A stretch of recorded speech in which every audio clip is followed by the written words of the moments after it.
আমরা মনে করি যে অবশ্যই এখানে ষড়যন্ত্র আছে, দেশে এবং দেশের বাইরে থেকে ষড়যন্ত্র তো হচ্ছে অবশ্যই।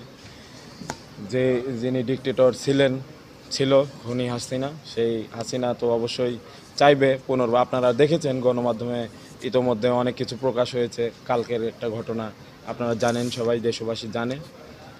তো সে দিল্লির উপকণ্ঠে বসে নিশ্চয়ই বসে নেই, সে কিছু করার চেষ্টা করছে। আপনারা দেখেছেন যে ভারতবর্ষে একটি পলিটিক্যাল বন্যা কিভাবে বাংলাদেশের দিকে ধেয়ে এসেছে, এবং সেখান থেকে কিন্তু কোনো মেসেজ ছাড়াই ভারতের পক্ষ থেকে কোনো মেসেজ ছাড়াই বাংলাদেশের উপর দিয়ে একটি বন্যা তারা প্রবাহিত করেছে, যেটি আমরা মনে করি সম্পূর্ণ পলিটিক্যাল একটি বন্যা।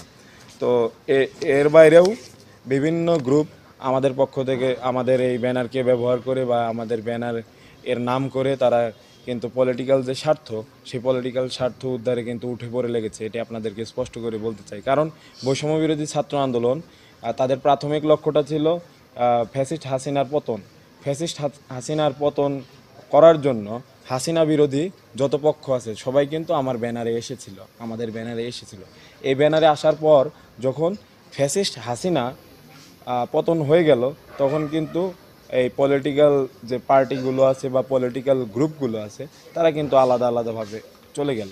এখন যারা আছে তারা কিন্তু সাধারণ শিক্ষার্থী হয়ে কাজ করছে, ভলেন্টিয়ারি কাজগুলো করছে, এবং তাদের মধ্যে অনেকেই কিন্তু দেখা যাচ্ছে যে ক্ষমতায় আসার জন্য অনেক বেশি মরিয়া হয়ে উঠেছে। এই বিষয়গুলো আমরা অ্যাড্রেস করতে চাই।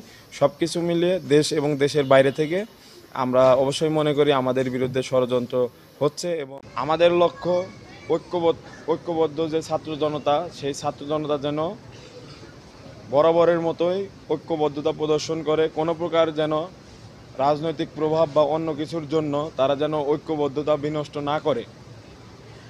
আমি আহ্বান জানাবো 5 আগস্টের আগ পর্যন্ত আপনারা যেভাবে ঐক্যবদ্ধ ছিলেন এবং ঐক্যবদ্ধ থেকে ফ্যাসিস্ট হাসিনাকে পতন ঘটিয়েছেন এবং তাকে পালিয়ে যেতে বাধ্য করেছেন, ঠিক সেইভাবে আপনারা এখনও ঐক্যবদ্ধ থাকবেন। কারণ আপনাদের এই ঐক্যবদ্ধতা দিন শেষে বাংলাদেশ বিনির্মাণে, বাংলাদেশের যে ভঙ্গুর কাঠামো এই মুহূর্তে, সেই ভঙ্গুর কাঠামো পুনর্গঠনের ক্ষেত্রে খুব বেশি প্রয়োজন। আমার যারা ছাত্র ভাইরা আছেন, ছাত্র ভাইদের প্রতি আহ্বান, আপনারা লেখাপড়া করবেন এবং এটাই আপনার প্রথম ও প্রধান দায়িত্ব। এর পাশাপাশি যে সময়টুকু আছে সেই সময়টুকুতে আপনারা দয়া করে আপনারা ভলেন্টারি কাজগুলো করবেন। তবে অবশ্যই আইন কখনো নিজের হাতে তুলে নেবেন না।